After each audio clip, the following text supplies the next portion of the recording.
Spoštovani člani in članice, delegati in delegatke, spoštovani gostje, še enkrat lepo pozdravljeni. Še posebej lepo pozdravljam vse tiste, ki bodo danes dobili različna priznanja, in še posebej naša dva kandidata za častna člana, gospod dr. Marijo Bevčar Bernik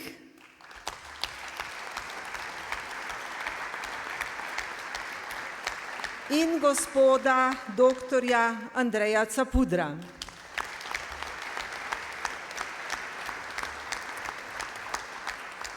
Lep pozdrav preko medijev tudi podpredsedniku za Slovence v zamejstvu in po svetu, profesorju Avguštinu Vivodu, ki nam je poslal pozdravno pismo, prav tako predsednik odbora Nove Slovenije Argentina, gospod Gregor Verbic. Pozdravljam tudi vse druge člane in članice za zamejstvu in po svetu, naše podpornike, simpatizerje in tudi vse Slovenke in Slovence, ki širom po svetu spremljate dogajanje na našem kongresu. Lep pozdrav vsem.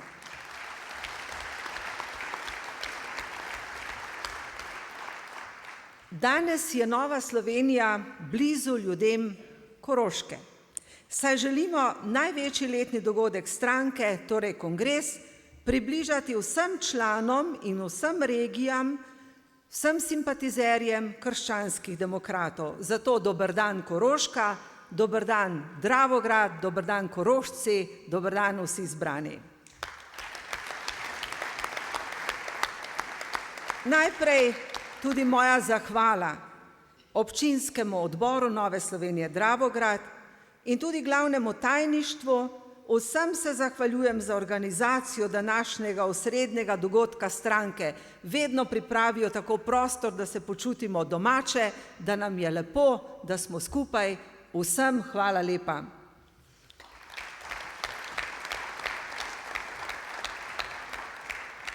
Hvala tudi vsem nastopajočim in tudi vsem predstavnikom medijev. Pa najprej spregovorim nekaj besed o aktualnem dogajanju v Sloveniji. Prav v tem tednu je potekalo plenarno zasedanje Državnega zbora. Še sreča, da smo si poslanci v preteklih dneh vse tako hitro povedali, da smo dnevni red za soboto obdelali že v četrtek in smo zato danes lahko tukaj prisotni vsi poslanci. Osrednja točka zasedanja je bil proračun za prihodnji 2 leti. Proračun je temelj za delovanje in uresničevanje konkretnih nalog države, njenih institucij in občin. Žal v Novi Sloveniji ugotavljamo, da proračun ni naravnan razvojno in ne temelji na strategiji razvoja Slovenije za leta od 2014 do 2020, ker ta strategija še sploh ni izdelana. Tako je vlada pri sestavljanju proračuna na pogajanjih z različnimi uporabniki proračuna preveč popuščala tistim, ki so močni v svojih zahtevah in včasih tudi grožnjah s stavkami. S tem se je vlada izognila morebitnim stavkam, iz proračuna pa niso razvidne prepotrebne strukturne reforme, ki bi zmanjšale javno porabo oziroma racionalizirale delovanje drage države in javne uprave. Ni predvidenih postavk za izboljšanje poslovnega okolja, kar bi omogočalo nova delovna mesta in nove investicije v gospodarstvu. Nasprotno, vlada celo obljublja mini davčno reformo, s katero bo zmanjšala olajšave za naložbe in raziskave. To pa pomeni, da bodo potencialni investitorji še manj zainteresirani, da bi investirali v Sloveniji in tako ustvarjali nova delovna mesta z višjo dodano vrednostjo. Ob velikih stroških dela v primerjavi z drugimi državami ostaja le malo možnosti za privabljanje potencialnih investitorjev.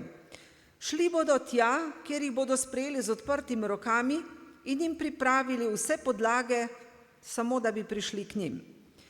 Mi pa bi jih tako krvavo potrebovali.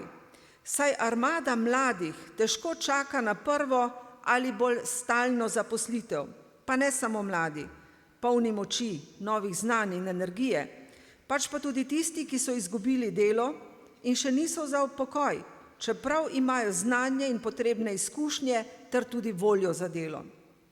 Žalostno je, da vlada ni prisluhnila niti argumentom slovenskih občin, ki jim država nalaga vedno nove obveznosti, za izpolnjevanje le-teh pa zmanjšuje sredstva. Nove naloge in manj denarja, kar pomeni, da je ogrožen nadaljnji razvoj slovenskih občin, še posebej podeželskih, saj zmanjka sredstev za nove investicije in prepotrebno infrastrukturo. Občine pa niso samo župani, pač pa mi, občani, državljani, ki smo enako pomembni na vseh koncih Slovenije.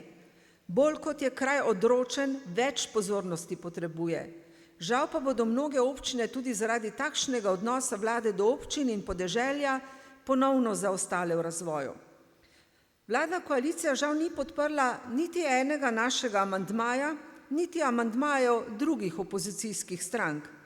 Mi smo želeli proračun izboljšati s pomembnimi dopolnili v podporo družinam, občinam, kmetijstvu, znanosti in podeželju.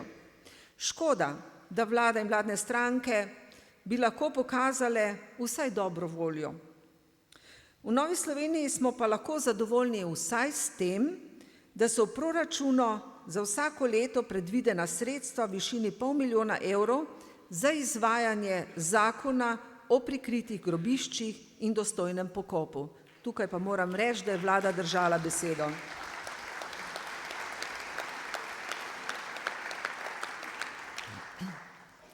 Danes smo že precej slišali o migrantski krizi, vendar je to osrednja tema vseh poročil in pogovorov v Sloveniji. Kamorkoli pridem, povsod ljudje načnejo to temo. Migrantska kriza, begunci, teroristični napadi, ogroženost Evropske unije in njenih temeljnih vrednot. V vprašanjih ljudi je čutiti ne samo zaskrbljenost, pač pa tudi strah pred neznanim in negotovo prihodnostjo. Reke migrantov, med katerimi je le približno 20% beguncev, se valijo čez Balkan, Slovenijo, Avstrijo, v obljubljeno nemško deželo ali v Skandinavijo. Evropska unija se je tega problema, ki ga je vsaj delno tudi sama ustvarila, lotila na napačnem koncu. Vsem ljudem privoščimo, da bi bolje živeli. Vsem ljudem privoščimo, da bi živeli v miru in blagostanju. Vsem otrokom tega sveta privoščimo, da bi imeli srečno otroštvo in upanje v lepšo prihodnost. Vse to pa privoščimo tudi našim državljanom in našim otrokom. Naši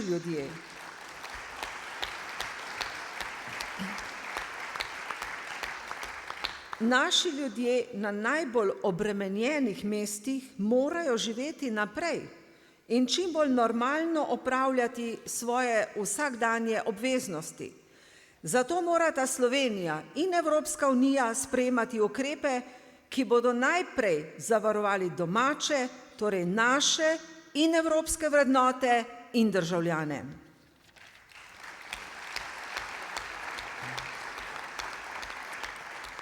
Tudi mi smo seveda del Evrope in množična prisotnost migrantov je tudi del naše usode. Za člane Nove Slovenije je njihova prisotnost hkrati teološko in politično vprašanje. Teološko v smislu medverskega dialoga, ker se z njim dejansko že srečujemo na verski, miselni in bivanjski ravni. Čeprav se je pri nas doslej zadržala le peščica azilantov. V Evropi je njihova prisotnost že politični izziv, ker je jasno, da ne prihajajo le zaradi možnosti boljšega življenja, ampak v upanju, da bodo spremenili tudi našo duhovno, kulturno in politično identiteto, naše izročilo in naš način bivanja. Mi kot politiki moramo že danes računati z dejstvom, da naše politično delovanje v Sloveniji in posredno tudi v Evropi ni samo rezultat naše slovenske družbene dinamike, ampak bo poslej potrebno upoštevati vse te novosti, ki jo prinašajo tudi priseljenci. Nova Slovenija in vsak izmed nas se tega že zelo jasno zaveda. Kako naša nova spoznanja vnašati v naš politični in družbeni prostor? Kot kristjani in politiki, zavzeti za našo narodno in evropsko usodo, smo še posebej poklicani, da na nove izzive odgovorimo v duhu naših najglobljih prepričanj in zamisli za bližnjo in daljno prihodnost Slovenije in Evrope. Ob vsej dobronamernosti, humanitarnosti in sočutju Slovencev pa nam postaja čedalje bolj jasno, da na takšen način, kot je sedaj, ne bo šlo v nedogled. Vsi se sprašujemo, do kdaj še. Koliko migrantov bo še šlo čez naše ozemlje in kdaj bosta Nemčija in Avstrija zaprli meje? Upam, da bomo to izvedeli pravočasno in da bodo tudi druge balkanske države zaustavile ta tok že na svojih mejah. Sicer pa menim, da Evropska unija ta problem rešuje prepočasi in premalo učinkovito. Res pa je tudi, da tudi mi dolgo časa nismo zaznavali tega problema, dokler se tok migrantov ni preusmeril čez našo državo. Dokler so migranti prihajali v Italijo, na Malto, Španijo, Grčijo in na Madžarsko, to ni bil naš problem. Sedaj je to naš velik problem. Pa druge države bolj ali manj opazujejo dogajanje. Hvala Bogu, nekatere pa so nam tudi ponudile pomoč v različnih oblikah. Zanjo smo hvaležni. Pomoč je zelo dobrodošla in blaži rane, ne odpravlja pa glavnega problema. Odprtost in solidarnost Nemčije so nekateri razumeli kot povabilo in se odpravili na pot. Tihotapci mastno služijo na njihov račun, zato jih k temu seveda še spodbujajo. Poleg ljudi z vojnih območij so se na pot odpravili tudi tisti, ki iščejo boljše pogoje za življenje. Tako se je množica beguncev pomnožila še z migranti iz drugih držav. Namesto da bi razviti svet beguncem pomagal in zagotovil več začasnih in varnih območij v bližini njihovih držav, so izjave nekaterih voditeljev razumeli res kot povabilo. Namesto da bi tihotapce z ljudmi preganjali in jih onemogočali pri njihovem početju, smo žal postali njihova podaljšana roka. Oni nam za lepe denarce dostavljajo izčrpane in uboge ljudi, mi pa jih zastonj transportiramo naprej. Seveda moramo biti usmiljeni do ubogih ter jim pomagati po svojih močeh. Ob tem se moramo zahvaliti vsem humanitarnim organizacijam in prostovoljcem, policistom in vojakom, domačinom izpostavljenih območij za razumevanje. Vendar pa ne moremo razumeti, še manj pa odobravati neprimernih besed predsednika vlade ob policijski stavki. Vsi vemo, da so policisti v tem trenutku ne samo zelo obremenjeni, pač pa je dnevno ogroženo tudi njihovo življenje. Zato si predsednik vlade takšne kritike na njihov račun ne bi smel privoščiti. Če policija v drugih državah ne sme stavkati, pa je stavka policistov v Sloveniji zakonita. Če je že v blagajni premalo denarja in ni mogoče izpolniti vseh zahtev, pa bi bilo na mestu vsaj razumevanje in spodbudne obljube za prihodnje rešitve.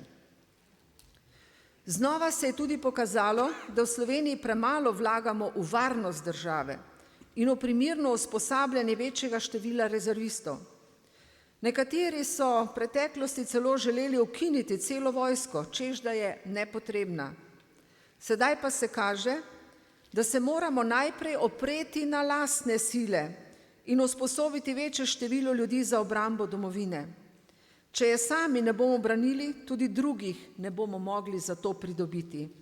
Mir in varnost, žal, nista več nekaj samoumevnega. Za obrambo domovine in za zaščito državljanov in naših vrednot bomo potrebovali tudi primerno usposobljene ljudi in v primernem številu. Teroristični napadi v Parizu so Evropo in svet pretresli. Ali bodo te resne grožnje povezale države v boju proti terorizmu, da bodo bolj odločno ukrepale? Ogrožen je ves svet. Pred terorizmom ni več nihče varen, tudi Slovenija ne. Ni potrebno, da bi bili panični, brezskrbni pa tudi ne smemo biti. Se bodo velesile vendar poenotile v svojih načrtih in skupaj učinkovito ukrepale, ali bo še naprej vsaka država delovala v svoji smeri in za svoje interese, ali pa streljala vsaka svojo tarčo, kot je dejal evropski poslanec. Skupni naš sovražnik je zlo, zato je potrebna enotnost pri premagovanju zla in parcialni interes posameznih držav ne bi smeli biti v ospredju, ampak enotno, odločno delovanje.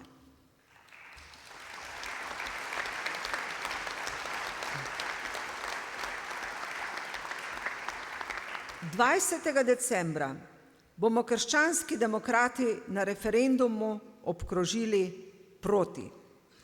Proti uveljavitvi zakona o zakonski zvezi in družinskih razmerjih, ki zvezo moškega in ženske spreminja v zvezo dveh oseb. S tem popolnoma izenačuje zakonsko zvezo moža in žene, zakonsko zvezo dveh istospolno usmerjenih oseb, tudi pri posvojitvi otrok. Krščanski demokrati smo prepričani, da otrok potrebuje očeta in mamo.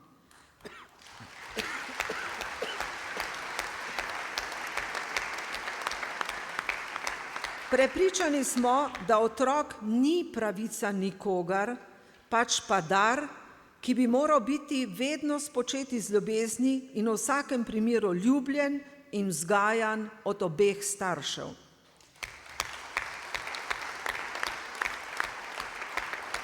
Vsi vemo, kakšne pozitivne, včasih tudi negativne posledice pustijo na otroku družina, vzgoja, šola, vrstniki in družba nasploh. Zato se kot politik moram postaviti v bran otroku in njegovi pravici do mame in očeta, ki je pred pravico odraslih oseb.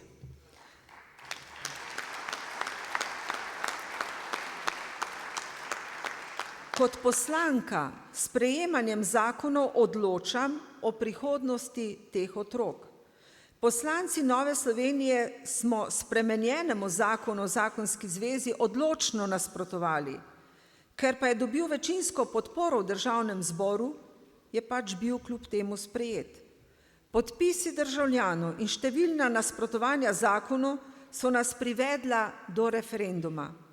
Na njem bomo imeli priložnost, da zakon zavrnemo. Naši glasovi niso dovolj. Zato moramo narediti vse, kar je v naši moči, da bodo glasovali tudi tisti, ki se z nami strinjajo, pa jim je pot na volišča ponavadi odveč. V Novi Sloveniji smo tudi protestirali zaradi procedur, saj je bil zakon sprejet po hitrem postopku in brez javne razprave. V resnici pa so se tisti, ki ga podpirajo, želeli izogniti razpravi o tem. V državah, kjer so se podobni zakoni že uveljavili, so aktivisti Legebitre dobili krila in podlago za uveljavljanje njihove teorije spola, kar pa je nadaljnje nasilje nad naravo in naravnimi zakonitostmi. Ljudi želijo prepričati, da si vsak lahko sam izbira spol in pri tem po mili volji eksperimentira. Ker sem prepričana, da človek ne more narediti stvari bolje, kot jih je Bog naredil, spoštujem naravne zakone in ker ne želim, da bi moje vnuke vzgajali po novih teorijah spola, bom na referendumu odločno glasovala proti.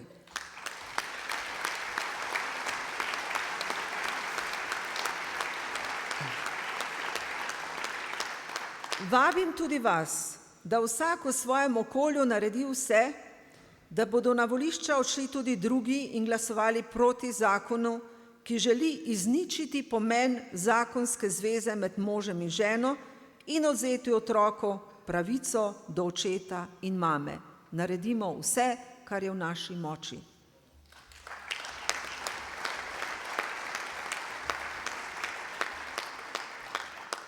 In še nekaj konkretnih izzivov za Novo Slovenijo. Že dolgo časa vemo, da imamo v zdravstvu različne težave. Poleg tega, da je v neznane žepe, vsaj za nas neznane, poniknilo veliko denarja ob transparentnih, v narekovaju, javnih naročilih, se daljšajo tudi čakalne vrste.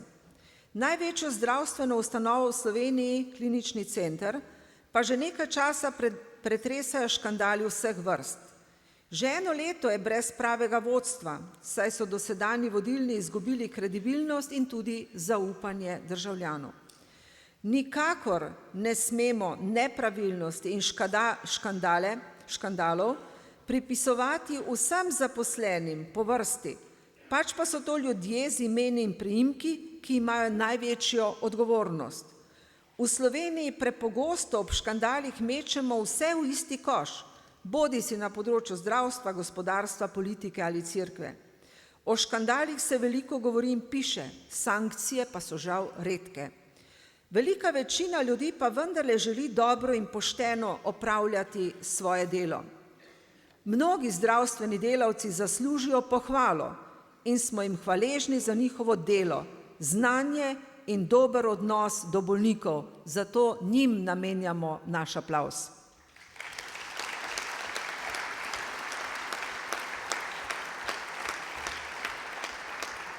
Prav takšno nenehno posploševanje nam daje občutek, da je vse narobe in da smo izgubili kompas, ki je naravnan na poštenost, odgovornost in sodelovanje. Zato krščanski demokrati vedno znova poudarjamo, da ne morejo biti na vodilne položaje v državnih ustanovah ali podjetjih imenovani tisti, ki so bili že v preteklosti na različne načine vpleteni v različne sumljive zgodbe ali povezave. Tako smo tudi nasprotovali imenovanju zadnjega v.d. direktorja Kliničnega centra na funkcijo direktorja. Nasprotujemo pa tudi imenovanju bivših članov uprav NLB na najvišje mesto v Slovenskem državnem holdingu. Nekdanji predsednik kreditnega odbora v NLB, ki je odobraval visoke kredite propadajočim družbam, pač ne more biti kredibilna in kompetentna osebnost, ki bi upravljala 11 milijard državnega premoženja.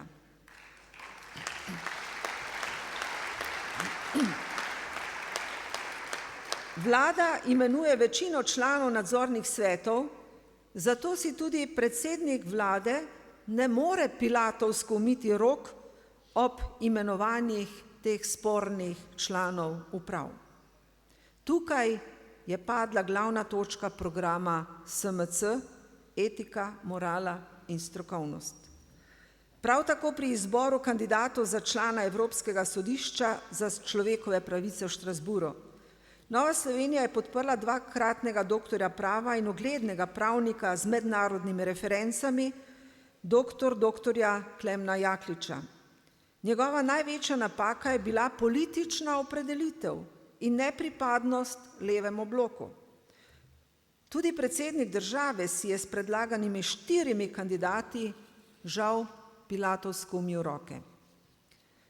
Slovenske mreže so tako močno prepletene z interesi, zato pri večini političnih strank ni posebne volje, da bi razkrivali ta nečedna ozadja. V popoldanskem delu kongresa bomo govorili o zdravstveni reformi, katere okvir pripravlja Nova Slovenija. To pa zato, ker ne kaže, da bi jo ta vlada kmalu predlagala. Zdravstvo pa se slej ko prej tiče vseh nas, Zato je še kako pomembno, da najprej ozdravi svoje bolezni in dolgoletne rane, da bo državljanom potem zagotovljeno zadostno zdravstveno varstvo. S priznanimi strokovnjaki, našimi gosti, bomo govorili tudi o davčnih ukrepih, ki jih predlaga Nova Slovenija in so dobili podporo in priznanje strani gospodarskih, podjetniških in obrtniških združenj, delodajalcev in tudi nekaterih sindikatov. V Novi Sloveniji se še kako zavedamo, da je socialno državo potrebno plačati. Zavedamo se, da denar za to in za delovanje države ne raste v bankah ali na ministrstvih, pač pa ga ustvarjajo zaposleni, delavci in delodajalci, prej pa tudi upokojenci, ki sedaj upravičeno pričakujejo pokojnino za dostojno življenje. Zato mora država vzpostavljati takšne pogoje, da bodo ljudje imeli delovna mesta in dostojne plače, delodajalci pa primerne obremenitve, ki bodo omogočale dostojne plače, vlaganja v razvoj podjetja in na koncu tudi primeren dobiček oziroma primerne davke. Interes in koristi morajo biti vsestranske. Več kot bo zaposlenih, več bo denarja v pokojninski blagajni in manj denarja bomo potrebovali za brezposelne.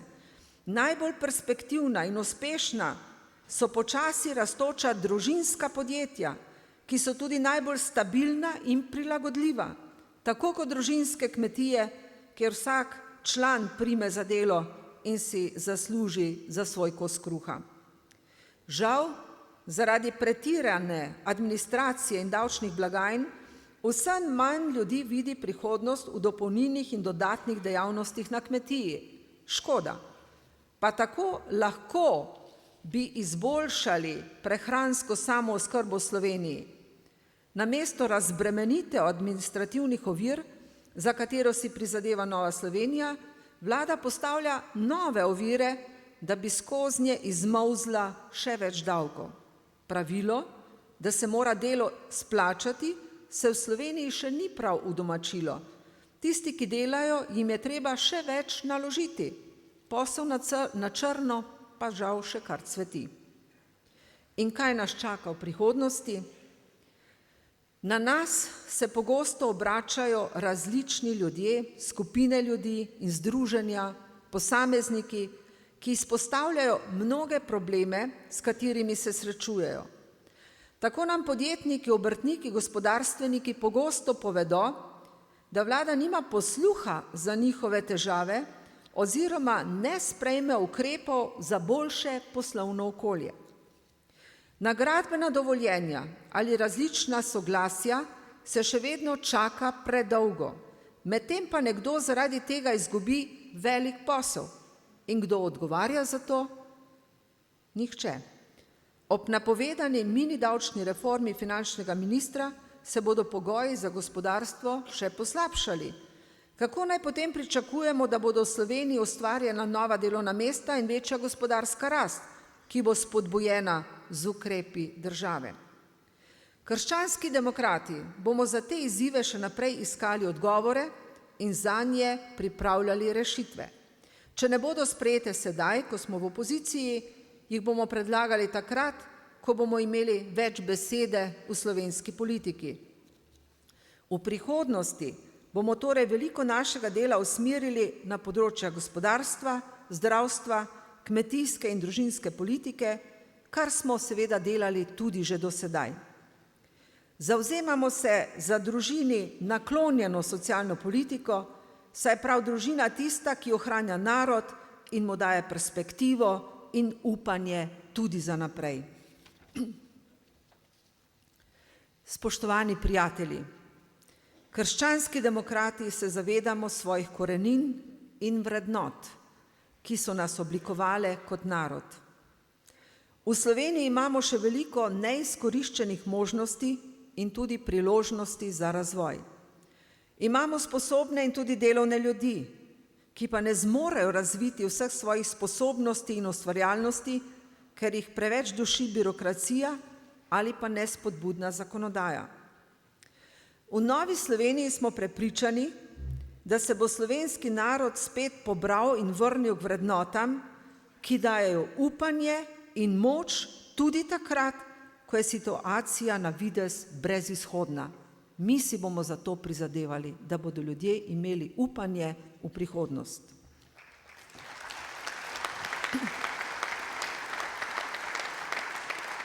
Tudi Evropska unija je nastala na podlagi vrednot krščanske demokracije. Prav zaradi teh vrednot se je povečalo sodelovanje med evropskimi narodi in državami. Zaradi tega se je povečala tudi blaginja večine državljanov Evropske unije. Šele sedaj, ko nam grozijo različne nevarnosti iz vzhoda, se bolj zavedamo, kaj pomenijo meje brez ograj in kaj pomenita mir in varnost. Nasilje, terorizem, vojne in uničevanje človeku ne dajejo upanja v prihodnost. Vse te nevarnosti se žal trenutno celo povečujejo. Vendar nas to ne sme ustaviti in ohromiti. Takšna kruta dejanja neke manjšine, ki pa ima žal tudi neko moč, se lahko uresničujejo, dokler je večina pasivna in premalo odločno ukrepa. Evropa in svet morata ukrepati skupaj in zavarovati prihodnost človeštva. Zavarovati je potrebno naravo, zrak, vodo in zemljo, ki je naša mati. Kje bomo pridelali kruh, kje zajeli čisto vodo in kje utrgali zrelo jabolko, če bomo uničili to našo mater zemljo. Na to nas opozarja tudi papež Frančišek, ki vedno znova preseneti svet s svojo modrostjo in spoznanji, ki so sad molitve in dela Svetega Duha. Ko bi mu voditelji ljudstva na vseh nivojih le znali prisluhniti in v tej smeri tudi delovati in iskati rešitve. Tudi mi vsi smo kot krščanski demokrati, kot kristjani in kot odgovorni državljani poklicani, da naredimo vse, kar je v naših močeh za ohranitev stvarstva in vrednot, ki so dobre za posameznika, za narod in za človeštvo. Zlo zmaguje tam, kjer dobri ljudje storijo premalo, da bi zmagalo dobro, pravi neki mislec. Čeprav smo zaskrbljeni nad dogajanjem v Sloveniji in v svetu, pa krščanski demokrati nikoli ne vržemo puške v koruzo, ker se zavedamo, da tudi nekaj semen pšenice lahko nahrani množico ljudi. Zato smo tukaj.